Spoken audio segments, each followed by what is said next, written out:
Hello, this is the first in a series of short videos covering library research strategies and resources that will help you with your History 605 Historiography Essay.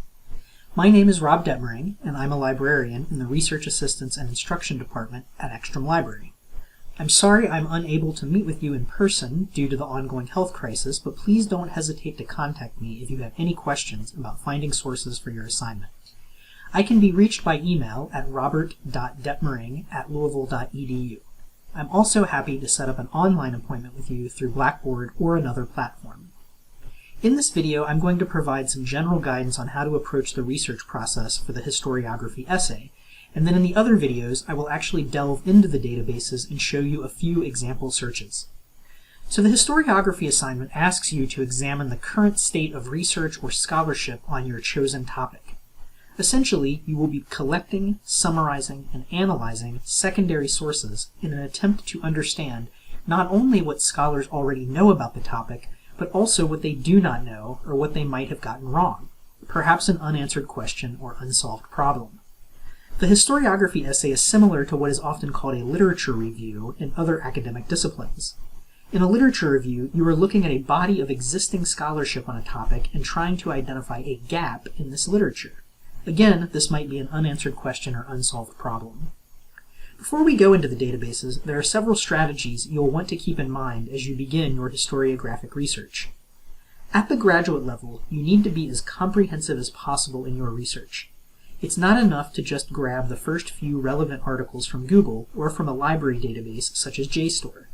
You are trying to develop a thorough understanding of your topic, so you need to find all the important secondary sources. At the same time, as you search, you will need to narrow your focus to a certain extent, especially if you're dealing with a topic that has a great deal of research already associated with it. For example, trying to find every secondary source related to the Roman Empire, or the Vietnam War, or any other large topic would be impossible. So you will need to consider ways of making your topic manageable at a practical level. This process may occur organically as you work through the research process and begin to figure out how much scholarship is available on your topic. In order to be comprehensive, you will need to search far and wide for sources.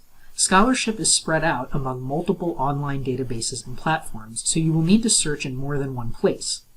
As you search across databases, you will discover new sources, and you will also begin to see patterns, such as the same sources coming up again and again. This will help you know that you're finding everything important and relevant. If you only look in one or two databases, you might miss key sources. You will also want to track citations as you work through the research process. Tracing the network of citations around your topic gives you a more complete view of the ongoing scholarly conversation. Several library databases, as well as the Google Scholar search engine, allow you to find articles that cite each other. Additionally, as you begin reading your sources, you can look at what sources are being cited, focusing in particular on those sources that you see cited repeatedly. If the same source is mentioned a lot by different scholars, there's a good chance it's an influential source that you need to seek out for yourself. And keep in mind that once you have a few good sources, you should start reading them immediately. This will help guide your next steps. Don't try to find all your sources before you begin reading them, because reading your initial batch of sources will give you ideas about how to narrow your topic and help you identify other citations you can search for. The process will involve finding sources, then reading them, then finding some more sources, and then reading those, and so forth. The last point I'd like to make is that it can often be difficult to know when to stop researching. If you're trying to find all the important sources, how do you know if you missed something? There is no easy answer to this question, but if you're looking across multiple databases and trying out all relevant keywords, and if you're mining your sources for additional citations, then it's unlikely that you will miss something important. You'll know when to stop when you start seeing the same sources come up again and again, and you're no longer finding anything new.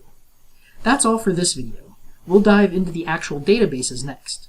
Thanks, and good luck with your research.